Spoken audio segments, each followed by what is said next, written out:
today. We're good? Good afternoon. So we're going to get started very quickly. On December 19th, President Trump announced his intent to withdraw the American troops from Syria, announcing that the Islamic State had been defeated in the region.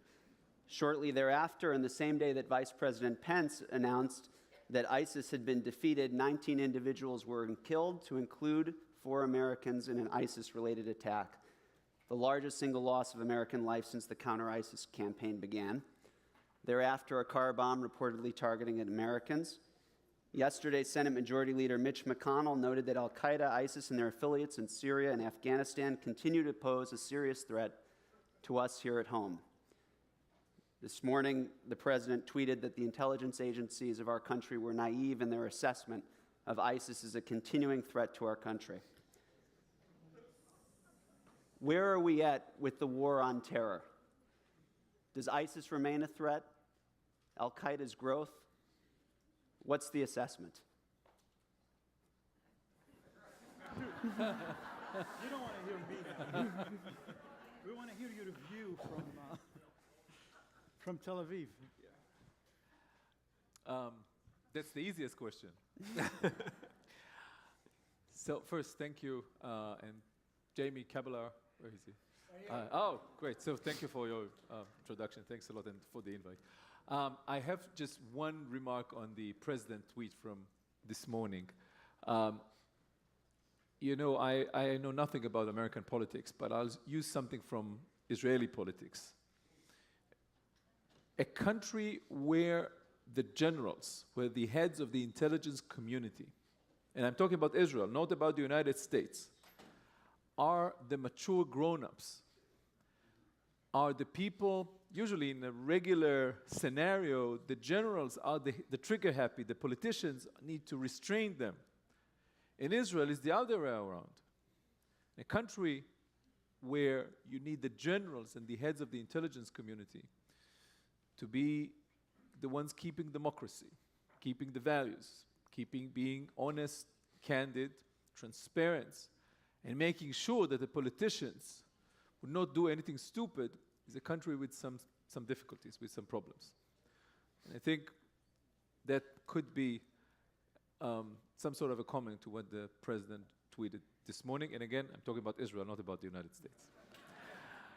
And to your question, and I will take it from the way it's seen from Israel.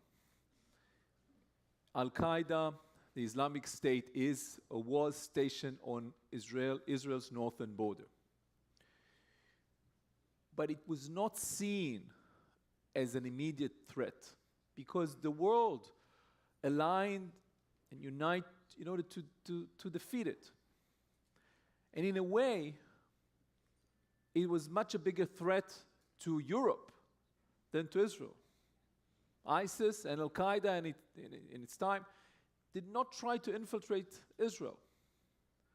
Mr. Reed, the shoe bomber, as he was known, came to Israel to collect information, to try and possibly target an El Al plane. And then he came back to his controllers at Al-Qaeda and told them, listen, we should not operate in Israel. This is too risky for us. Let's try and find other places. So in a way, Al-Qaeda and ISIS do not pose a great threat to Israel. I think they pose a great threat to other countries in the West, including the United States. It's clearly that ISIS is in the decline. It's clear that much of the territory that they control is no longer under their control.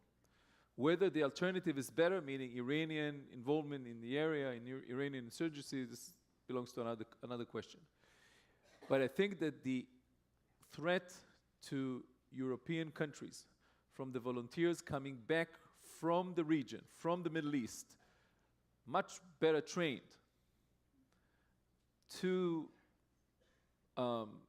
Germany, Britain, Belgium. I was just meeting with a European intelligence official who said that, in our view, this is a current threat to the stability of our nation and the national security and the safety of our citizens, and every day passes, we see more and more individuals that we need to flag as threats, because next day they could be the next suicide bomber walking into the metro in Brussels. Errol, you've done a lot of research and work on the radicalization within the U.S. and homegrown violent extremists. What do we need to be thinking about as people travel overseas? Different problem here in the United States, only 250 to 350 people that have attempted to travel, but they're still a threat. What does that look like? Well, they're very much a threat. As Ronan stated, what's really important about returning foreign fighters is they come back with a skill set. They go back to societies, whether they be in Europe or the United States, where they're not going to be welcome. I'm very close to the Muslim community in France, and they said, we don't want them here. They should be in prison. So they come back, they join their families, they can't get jobs, they're not going to be telling the authorities they're here again. So they're in a very interesting and dicey situation. What's happening now is ISIS wants to demonstrate capacity and capability. So to the end of Ronan's story about Richard Reed, when Richard Reed left Tel Aviv, he flew to Paris. And here's how that story worked. He went to the airport at Charles de Gaulle that day, and he got stopped. As was described to me by my French counterpart, he had everything on except a T-shirt that said terrorist on it. and they pulled him out of line. It'd be easier if they wore that T-shirt. That's right. They pulled him out of line and questioned him and detained him long enough that he missed his flight. And Ronan's right. He called his handler and said, Tel Aviv is too difficult. He came back the next day. He got on his plane on time, undeterred. And you all know the rest of the story about the shoe and the attempt. The reason that shoe didn't detonate is because the day he left the airport previously, it was raining outside. That shoe was wet. Had that shoe not been wet, we'd have a very different scenario now. So again, like ISIS, Al-Qaeda, these are organizations that thrive on capacity, capability, but most importantly, in tenacity. And they will not give up. They will not give up recruiting Americans. And when these guys finish fighting over there, they will return to their homes. And we have to do more than sit and hope that they won't go operational. Ali, what have we missed? So on the eve of 9/11, and you write in your book, Al-Qaeda and Osama bin Laden had 400 pledged fighters. Today we're looking over at 20,000, excess of 20,000 in Syria, 7,000 in Somalia, 4,000 to 5,000 in the Arab Peninsula. Where have we missed the boat? Well, we did not fight the right fight to end Al-Qaeda. For example, instead of finishing Al-Qaeda and the Taliban in Afghanistan, we decided to go and invade another country called Iraq that has nothing to do with 9/11.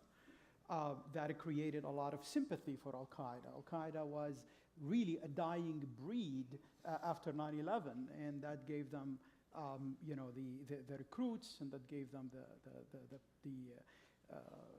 the power to move forward.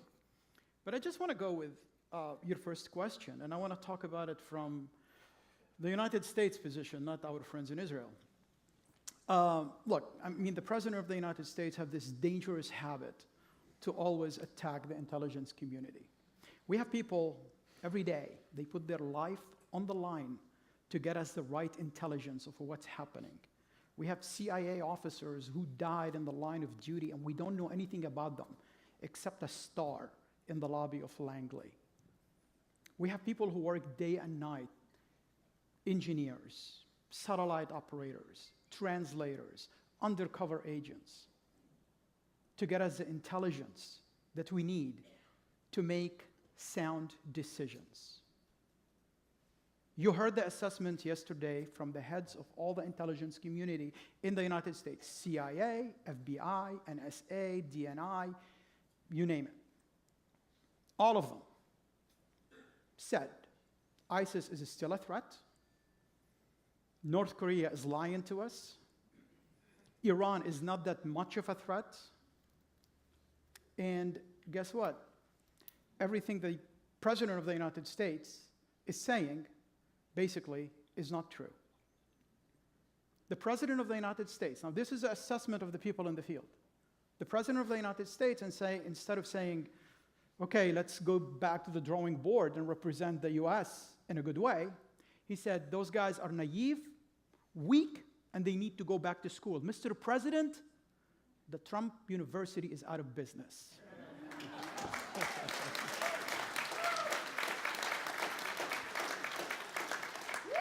My colleagues in the intelligence community, my former colleagues, cannot speak for themselves, but we can speak for them.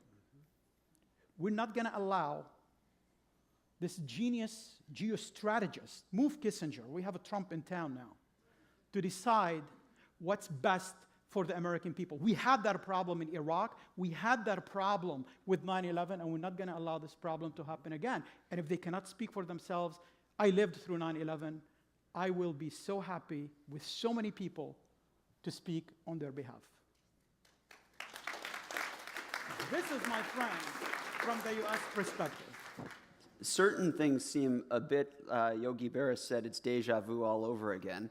On October 7, 2001, a US-led coalition initiated the campaign to dislodge al-Qaeda and the Taliban from Afghanistan in what has become our largest conflict over 17 years, with the loss of over 2,400 Americans and a cost of billions of dollars.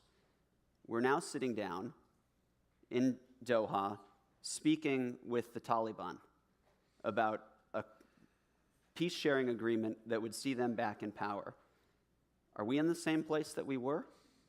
Have we made progress?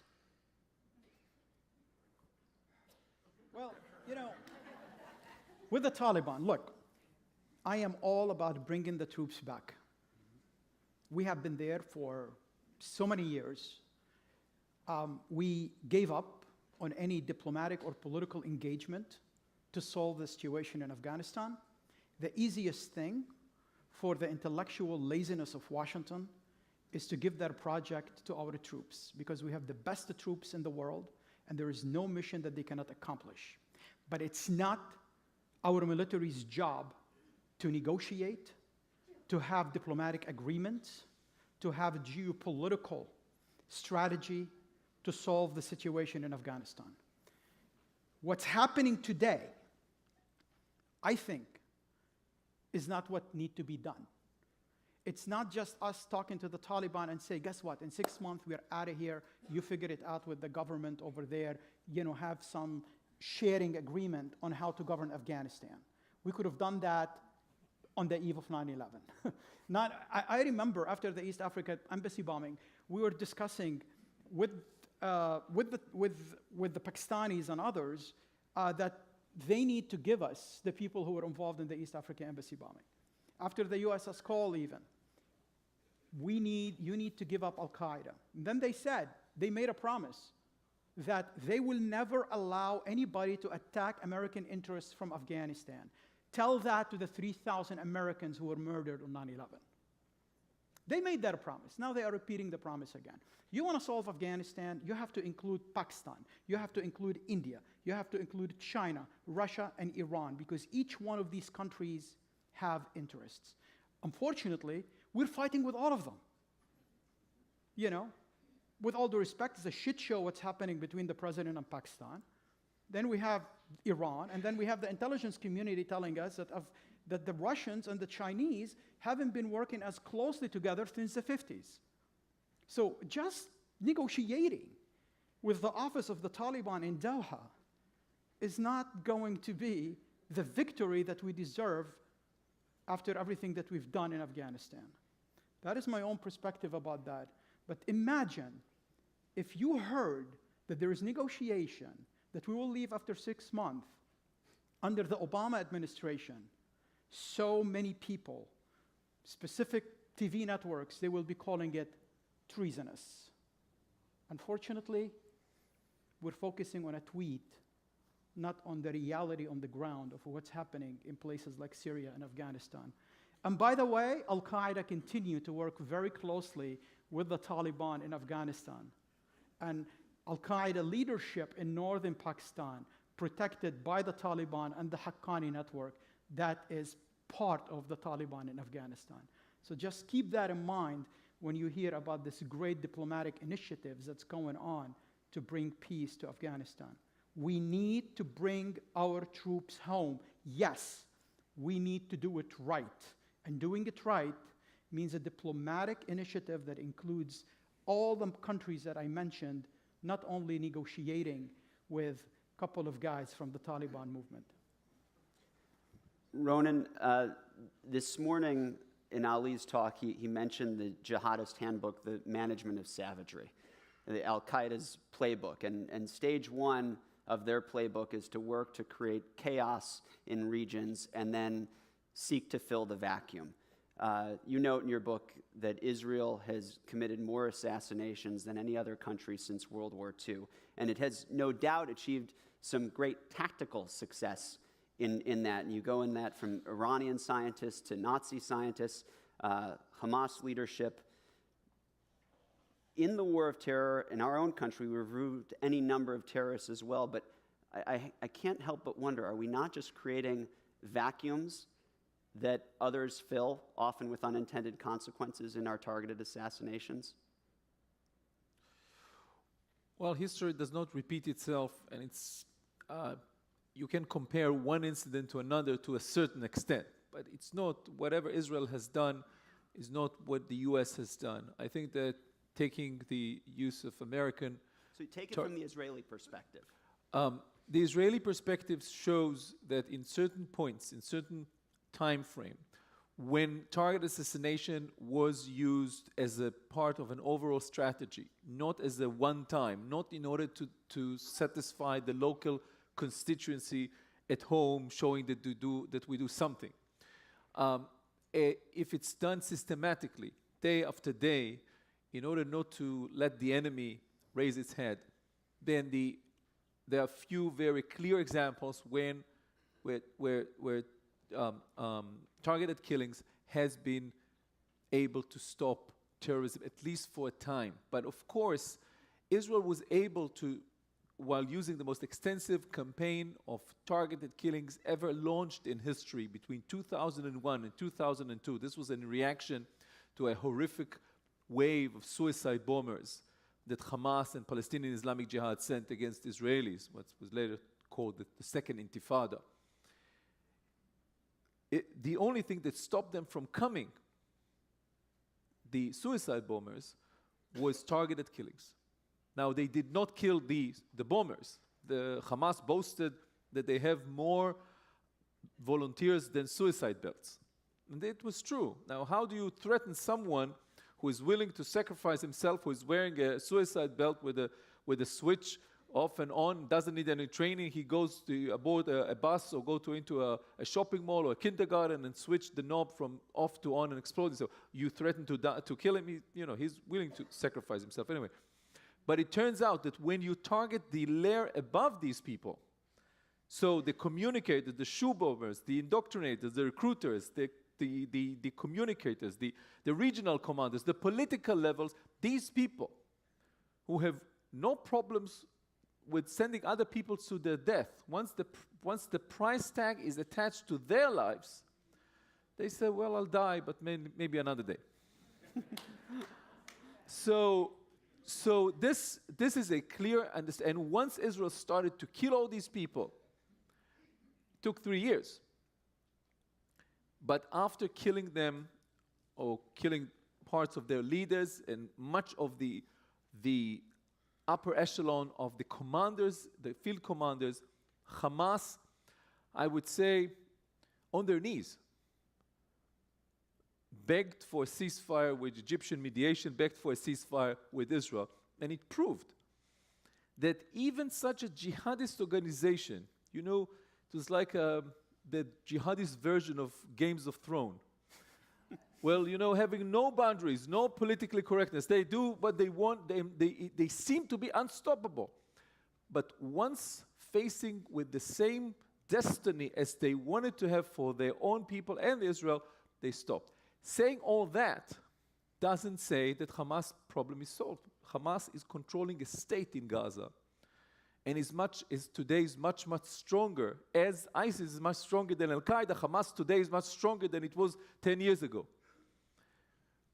But yet Israel is in relative peace, and I think, and this is I think the bottom line to your question is that intelligence, nothing less than exquisite, and the willingness to translate that into even violent actions like targeted killing can achieve a lot on a tactical phase. It will not achieve you a strategic target or strategic goal of reconciliation.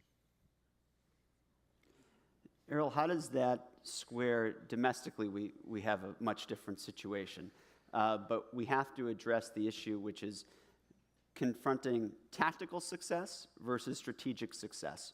For those individuals within this country who are becoming radicalized to violence, whether motivated by white supremacism and neo-Nazism or radical Islamist ideology, how do we effectively counter that? The Obama administration took on a new program called CVE, or Countering Violent Extremism. It was well intended. It made the mistake that we made in the 80s when I was in law enforcement and we decided to embark on what was called a COPS program, community-oriented policing. When we went into the communities and basically told them, we know what your problems are and we're going to help you solve them.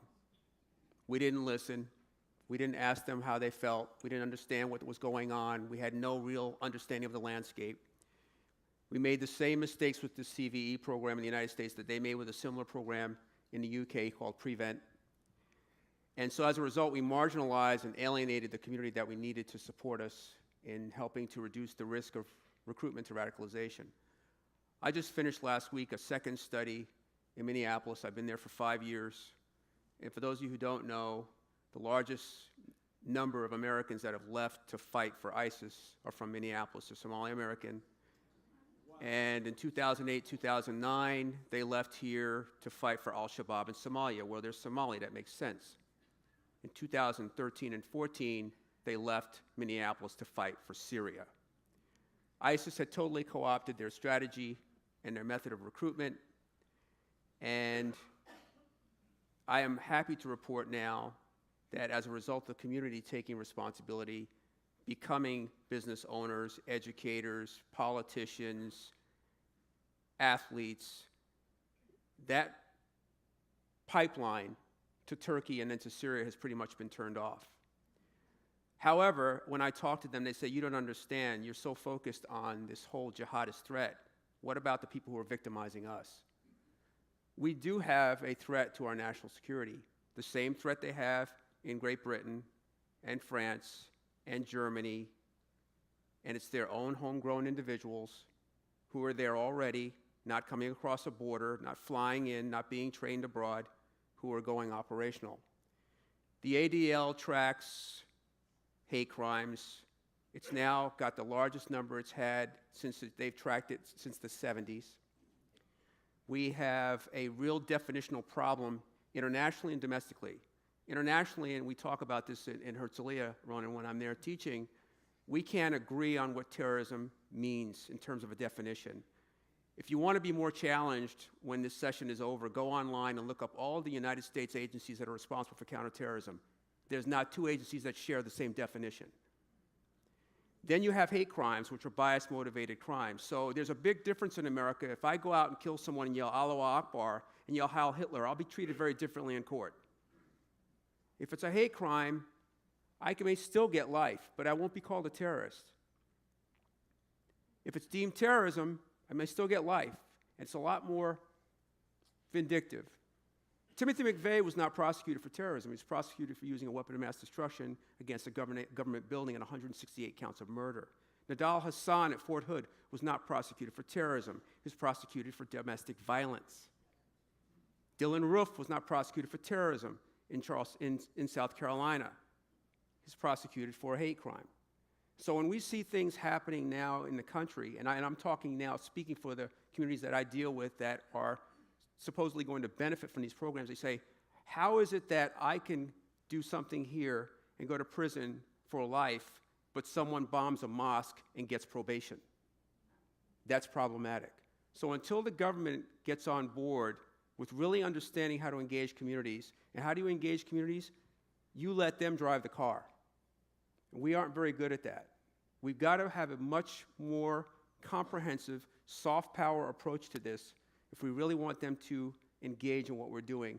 And let's just talk about radicalization. Radicalization is no more than the identification, embrace, and engagement in furthering extremist ideology. Think about the things that are happening in America right now. As far as I'm concerned, we're looking at a radicalized country with some of the acts that have been happening lately because these people are engaging in furthering extremist ideologies. So I'd love to hear your reactions to that, and I'm just going to preface it with a quick sentence. Ronan, every director of the Shin Bet, I think, that's spoken publicly has spoken about the need for better engagement, reconciliation, and political process. Ali, similar question. You said with killing bin Laden, we killed a messenger, not a message. And you've spoken about the need for reconciliation and community engagement. How do we get there? Okay. Well, I think, look, I believe that people who are part of a terrorist organization, people who already are sucked by the gravity, the appeal of the terrorism or the hate or whatever message is, and they are inside that planet of hate. I don't believe we need to do kumbaya, CVE, let's drink tea together and see how we can re-engage you back in the society. I think there's two ways for these guys to be handled, either a bullet or the handcuffs. And I think our programs need to be directed, and this is based on experience and based on dealing with these things for more than 20 years.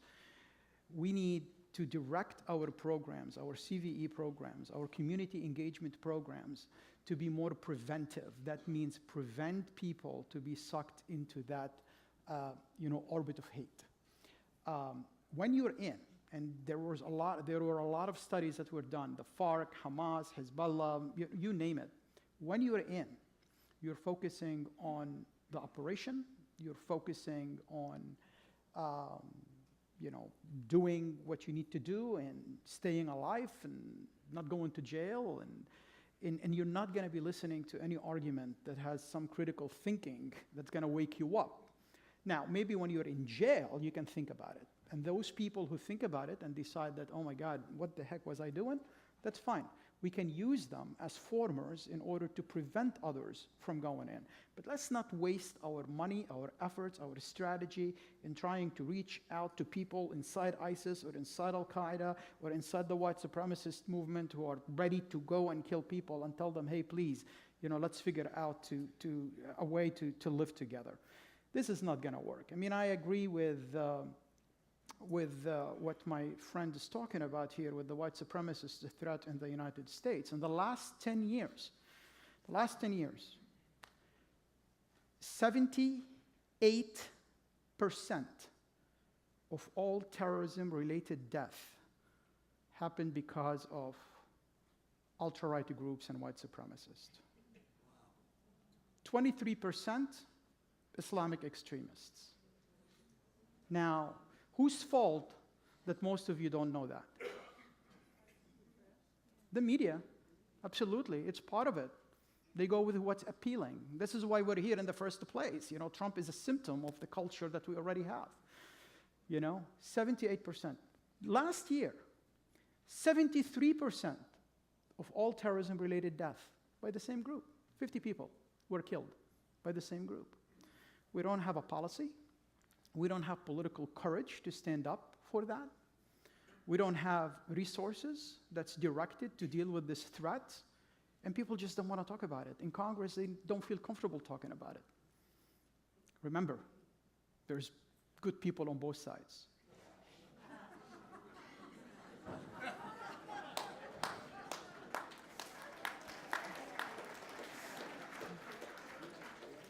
Now, there's people who are motivated by fear and hate on one side, and there is all of us on the other side.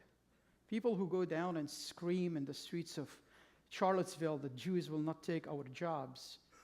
I don't know any Jewish guy who want to flip burgers, but that's a different situation. Maybe you know, but if you're not a lawyer or a doctor or an accountant. So anyway, those people are not normal people. Those people, they still watch the History Channel and see what Hitler used to do, and they try to repeat it here in the United States. Hell no. You know, this is about, I think, the festival, the idea is about World War II. The theme is World War II. They were defeated on the shores of Normandy, and they're not going to be freaking demonstrating in any American city.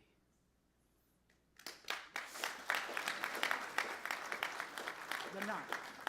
And we will be sure that they won't. And I think they can say Hail Hitler or Hail Trump, and they've been doing that in all their rallies, but this is not what America is all about. As for the Islamic extremists, yes, we had more than 45,000 foreign fighters from about 110 different countries that went and joined ISIS in Iraq and Syria. But if you look at the numbers, and the proportions of the numbers. From the United States, we had only about 150. I mean, 150 is a lot of people, don't get me wrong, but we are a nation of 350 million. If you look at Western Europe, they had more than 5,000 from Western Europe. France alone, more than 2,800. Belgium, more than 500 to 600. Great Britain, and you name it. Many people from the West. We know each and every person who went, we know where they are, we know if they are still alive or dead. And those people who decided, like, oh my God, I just want to come back home, we welcome them, but we welcome them to go to jail because they were aiding and abetting a terrorist organization, period. You're lucky if we don't kill you over there. If you want to come here, you go to jail. The Europeans have a bigger problem because the numbers are huge. You know, they have hundreds, if not thousands. And how do you deal with this situation? So the president can say, ISIS is done. ISIS is not done. And we've seen that before, ladies and gentlemen. Bin Laden and his ideology morphed from when he was in Afghanistan and he was kicked out from Jalalabad, and then he went to Sudan and he was kicked out of Sudan, and everybody thought Al-Qaeda was done. He went to Afghanistan. He did an alliance with the Taliban. They reinvented the network. They did 9/11. After 9/11, we swiftly responded. We kicked them out. They actually morphed again into a different organization, created alliances with entities that they never had a relationship with before, and they were able to survive because of the Iraq War and other things that happened. So they are always changing according to the security environment. ISIS today is where Al-Qaeda was in 2001 when we kicked them out of Afghanistan. So I know the president, being the smartest person in the room and a great historian, understands these kind of things better than Gina Haspel, but the director of the CIA. But I have the tendency to believe Gina Haspel over what the president is saying. So it's going to be a difficult time. This battle is hard. I think what happens is we always focus on killing individuals. We never focus on killing an ideology. Ideology is very hard to kill because you cannot take it down with bullets. There's a lot of other engagement you have to do, diplomatic, cultural, economic, all these different things. And unfortunately, just because we had the biggest, strongest hammer in the world, it doesn't mean every problem is a nail. Thanks, Sam.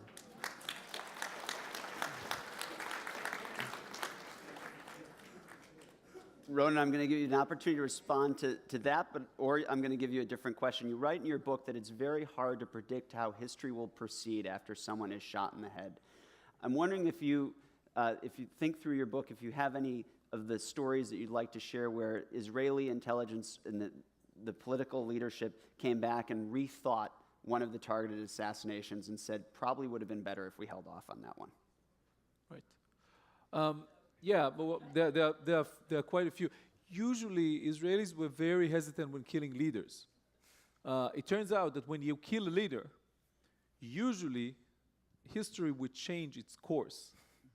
Leaders do have effect on history. And of course, you come to wonder, you know, if von Stauffenberg would place the bomb in the other side of the leg of the table, Hitler is dead, would that change the course of the Second World War? Probably true. But in many, many cases, other cases, not Hitler, history changes its course. You just don't know if it's going to do it in the right way, the one that you the one initiating the assassination, wanted it to change. In April 1988, Israel assassinated the military commander of the PLO, Khalil al-Wazir, Abu Jihad. In fact, the person who actually pulled the trigger on the head of Abu Jihad, Khalil al-Wazir, was later the chief of staff and the minister of defense of Israel, Moshe Ya'alon, who is now running for being prime minister or deputy prime minister. By the way, it's only in Israel where very young people are going secretly with the head of their organization, chief of Mossad or chief of Shin Bet, to convince the only person in the country who is authorized to okay a targeted assassination, that is the prime minister. And some of these people who actually go in secret to convince the prime ministers to sign, it's called red page. And the actually code name for assassination is negative treatment. Israeli sense of humor. But and only in Israel, some of these individuals, through time, cross that room and become the prime minister. So Yitzhak Shamir was the first chief of Mossad assassination unit. Ehud Barak, who was participated as a commander, as a troop in many of the assassination operations. Benjamin Netanyahu, who was part of that elite commando unit, and Moshe Ya'alon. Israel killed Abu Jihad in April 1988. They tried to calm down the first intifada. They got it wrong because this was a popular uprising. Killing a leader wouldn't help.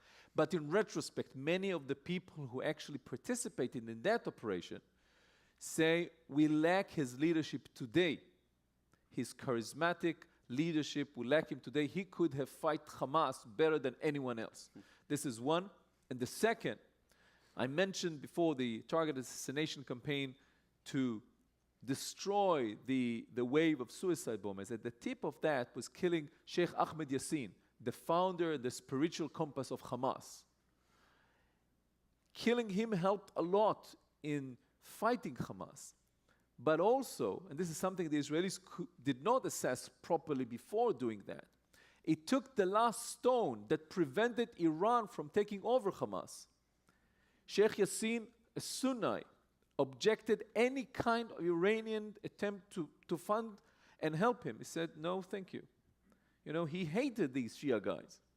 And he just didn't want anything to do with them.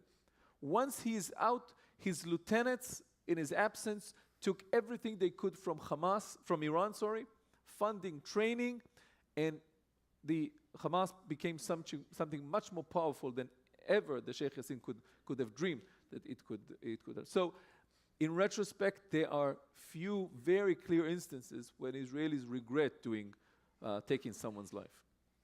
So following up from that, the first time that I met Ronan, he wouldn't remember, we shared a thesis supervisor at Cambridge, Dr. Christopher Andrews, an amazing historian. And Dr. Andrews was leading a seminar, and he asked Ronan about a ticking time bomb scenario. You have a terrorist in custody, you have a ticking time bomb. The title of your book comes from the Talmud. If someone comes to kill you, rise up and kill him first. Following from what you just said, what is the moral argument for targeted assassinations that Israel relies on? Few of them. First, rise and kill first. Meaning, look, both my parents, my late mother and my father, are Holocaust survivors. And they came from the ashes of Europe to then Palestine, then young Israel, and together with the Jews that were there became the new Israelis and established the state of Israel. And I think that there were three lessons that all of them, including the leadership, including David Ben-Gurion, that until the Holocaust did not support what they called the personal terrorism, meaning targeted assassination, but changed his mind because of the Holocaust, and thought the Jews should take a much more firm actions to defend themselves. And they drew three lessons from the Holocaust. The first, that there will always be someone who's after us to kill us, meaning perform an annihilation. The second is the the other people would not help. And third, that we need to have a safe haven. We need to have a refuge in Israel and defend that with whatever possible. Now, when you have these three lessons at the back of your mind, and every generation, your prime nemesis, your chief adversary, is calling for your destruction, whether Nasser of Egypt, who said, I'm going to destroy every target south of Beirut. And we know what is there south of Beirut. Ali's from Beirut, you know what is. Oh, absolutely. Yeah. One day I will yeah, take you there. yeah. Well, but if you take me to Beirut, just assure it's not one-way ticket. I can go back as well. No, you have to grow up Yeah. here, though.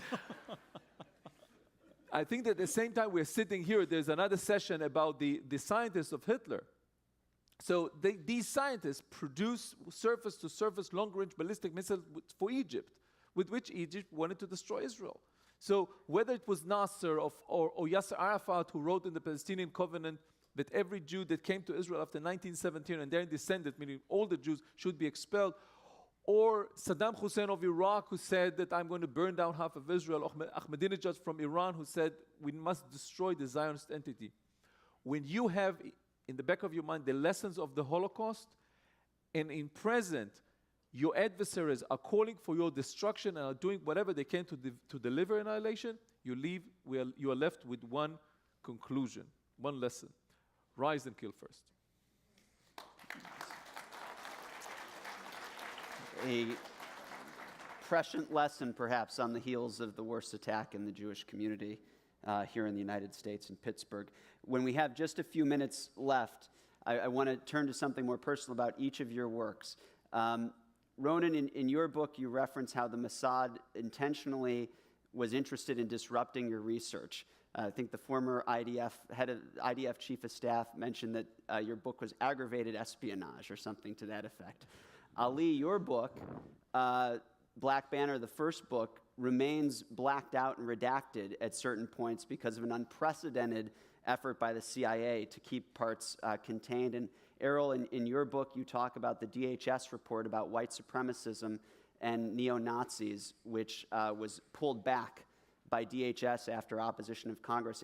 If sunlight is the best disinfectant and information is power, what's going on where government agencies and entities are holding back information instead of allowing it to flow more freely on topics such as this, where we can learn from history and not repeat it? Well, I really don't think we're holding back. I mean, Ali said it best. We've got 17 members of the intelligence community. They don't ever agree on anything, and they agree on something now, and that's something that should be looked at. I'll just say this. I have the honor and privilege of being a professor. I want to believe that the next generation of counterterrorism officials, intelligence community, are going to be people that are going to be very intelligent, very smart, and carry on. I have students coming to me now asking, why should I get into the public sector? I have spoken to more officials in the last 2 weeks that have more than 10 years of experience in their respective agencies who are thinking of leaving. To Tom Hanks' comment last night about the infrastructure of America, that's the infrastructure of our security, are those people, their minds, their experience, and their expertise. When they leave, we're in trouble. I never thought I would have to go to forums like this and defend the FBI for not being the deep state. That's where we are. So that's my concern, and I don't think we're holding back. I think we need to listen to these people and all the years that they've dedicated themselves to it. Ali can tell you the same as I can. It doesn't matter who's at 1600 Pennsylvania Avenue. We have a mission, we have a country to defend, and that's what we do, foreign or domestic.